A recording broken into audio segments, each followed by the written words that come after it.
Hey everyone, welcome to Intellectual Yuva. This is Bhumika Gunwal.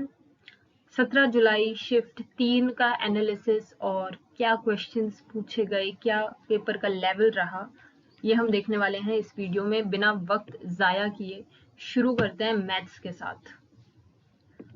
तो maths के अंदर time and work के दो क्वेश्चंस देखने को मिले हैं, जिनमें से जो पहला क्वेश्चन था वो ऑल्टरनेट डेज के ऊपर था, जबकि दूसरा क्वेश्चन था उसके अंदर जो हम फॉर्मूला यूज करते हैं, जिसमें वेजेस होते हैं, जिसमें आर होता है, नंबर ऑफ डेज होते हैं, उस बेसिस पर था। टाइम एंड डिस्टेंस से एक क्वेश्चन देखने को मिला है, प्रॉफिट लॉस से क्वेश्चन देखने को मिला है। प्रॉफिट लॉस से जो क्वेश्चन देखने को मिला है वो फिर से शिफ्ट 2 के जैसा था। मतलब ए ने बी को अगर एक पर्टिकुलर फॉर एग्जांपल 20% के प्रॉफिट पर कोई चीज दी है और बी ने सी को 10% के प्रॉफिट पर चीज दी है और सी को उसका कॉस्ट प्राइस इतना पड़ा, तो ए के लिए उस आइटम का कॉस्ट प्राइस कितना रहा होगा। डिस्काउंट के क्वेश्चन आ रहे हैं जिनको आपको इक्विवेलेंट करना है कि इस डिस्काउंट के इक्विवेलेंट दूसरा डिस्काउंट कितना होगा। एलसीएम एचसीएफ के क्वेश्चंस आ रहे हैं। सिंपल इंटरेस्ट और कंपाउंड इंटरेस्ट के जो क्वेश्चंस आ रहे हैं वो कंबाइंड आ रहे हैं, मतलब एक ही क्वेश्चन के अंदर आपको सिंपल इंटरेस्ट और कंपाउंड इंटरेस्ट दोनों को अप्लाई करना पड़ेगा। कौन से क्वेश्चन आ रहा है, ठीक है, सिलेंडर से क्वेश्चन आ रहा है, मेंसुरेशन की हम बात करें तो एल्जेब्रा से क्वेश्चन आ रहा है, सिंप्लीफिकेशन से भी क्वेश्चंस आ रहे हैं। अब बात कर लेते हैं रीजनिंग की। रीजनिंग में कोडिंग से क्वेश्चन आ रहे हैं 2 से 3, ठीक है। नंबर सीरीज से 2 क्वेश्चन आ रहे हैं जो कि इजी नहीं है पर मॉडरेट है। लेटर सीरीज से क्वेश्चन एक आया, हिडन फिगर से एक क्वेश्चन आया, और ब्लड रिलेशन में एक क्वेश्चन जो था आपका वो सिंबॉलिक बेस्ड था, दूसरा क्वेश्चन था वो पॉइंटिंग बेस्ड था। 2 क्वेश्चन ब्लड रिलेशन से। फिगर सीरीज का एक क्वेश्चन आया है जिसमें आपको फिगर की सीरीज दी होती है और आने इसके आगे, इस सीरीज के आगे कौन सी फिगर आएगी वो आपको बताना होता है। मैथमेटिकल ऑपरेशन से 2 से 3 क्वेश्चंस आ रहे हैं। मिरर इमेज से शिफ्ट 2 में 3 क्वेश्चन आए थे और शिफ्ट 3 में 2 क्वेश्चन आए हैं। मैट्रिक्स का भी एक क्वेश्चन देखने को मिला है रीजनिंग में। डाइस से एक क्वेश्चन आ ही रहा है।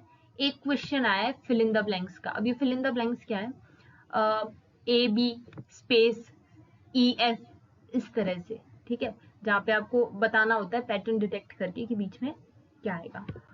अब बात कर लेते हैं जीएस की। देखो, एक क्वेश्चन पीरियोडिक टेबल से आया है, उसके अलावा केमिस्ट्री से 2 और क्वेश्चन आए हैं, मतलब केमिस्ट्री की वेटेज बढ़ती जा रही है। फिजिक्स से 2 क्वेश्चन आए हैं। ये एक क्वेश्चन इकोनॉमिक्स का है, बहुत बेसिक क्वेश्चन है, इकोनॉमिक्स नहीं भी पढ़िए तो भी आप कर लोगे। फंक्शन ऑफ मनी, ठीक है।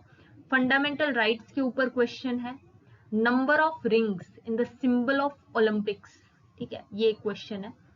हेमिस नेशनल पार्क कहाँ पर है, लद्दाख में, ये क्वेश्चन आया है। हरिजन समाज की स्थापना किसने की थी, कब की थी, कहाँ की थी, ये आपको पता होना चाहिए। क्वेश्चन था किसने की थी। अनुष्का शंकर कौन सा इंस्ट्रूमेंट बजाती हैं, ये क्वेश्चन था। ह्यून सैंग पर एक क्वेश्चन था कि वो किसके कोर्ट में आए थे, हर्षवर्धना के कोर्ट में आए थे। सेंट्रल गवर्नमेंट की स्कीम पर 2 क्वेश्चन थे। होजागिरी डांस पर एक क्वेश्चन था। अटल इनोवेशन पर एक क्वेश्चन था। एंड एक क्वेश्चन था who is the author of Tarikh i Firoz Shahi, ठीक है। सत्याराम से अवार्ड पर भी एक क्वेश्चन था। अब बात कर लेते हैं फटाफट से इंग्लिश की। स्पेलिंग एरर आया था अबेंडेंस का। एरर आए थे टेंस बेस्ड 2 क्वेश्चन। अब वोकैब की अगर बात करें तो एक वर्ड आया था स्कैटर्ड, स्कैटर्ड का एंटोनिम पूछा था आपसे। वन वर्ड सब्स्टिट्यूशन में पूछा था a group of people travelling in a van. Triumph का एंटोनिम पूछा गया है आपसे। ऑब्ट्यूस का एंटोनिम पूछा गया है। सेंटेंस रीअरेंजमेंट के आपके पास 2 क्वेश्चन थे। ईडियम फ्रेजेस के अंदर आपके पास क्वेश्चन आता है बीटिंग अराउंड द बुश। उसके अलावा एंटोनिम पूछा जा रहा है आपसे डिफीट का। फिल इन द ब्लैंक्स का एक क्वेश्चन था and one word substitution for people who know everything. Cloze test लोग बता रहे हैं कि थोड़ा इजी आ रहा है, बहुत डिफिकल्ट नहीं है। तो अच्छा अटेम्प्ट क्या हो सकता है इस पेपर के लिए? जीएस, देखो जीएस तो टफ आ ही रही है, साइंस भी थोड़ी सी डिफिकल्ट होती जा रही है, और साथ में जैसे जो आपके अवार्ड्स वगैरह हैं वो बहुत यूजुअल नहीं है, थोड़े कॉम्प्लिकेटेड क्वेश्चंस हैं। तो इस शिफ्ट के अंदर एक अच्छा अटेम्प्ट हो सकता था आपके लिए 75, ठीक है। ओवरऑल चारों आपके सेक्शंस को मिलाकर। मिलते हैं अगली वीडियो में, तब तक के लिए जय हिंद।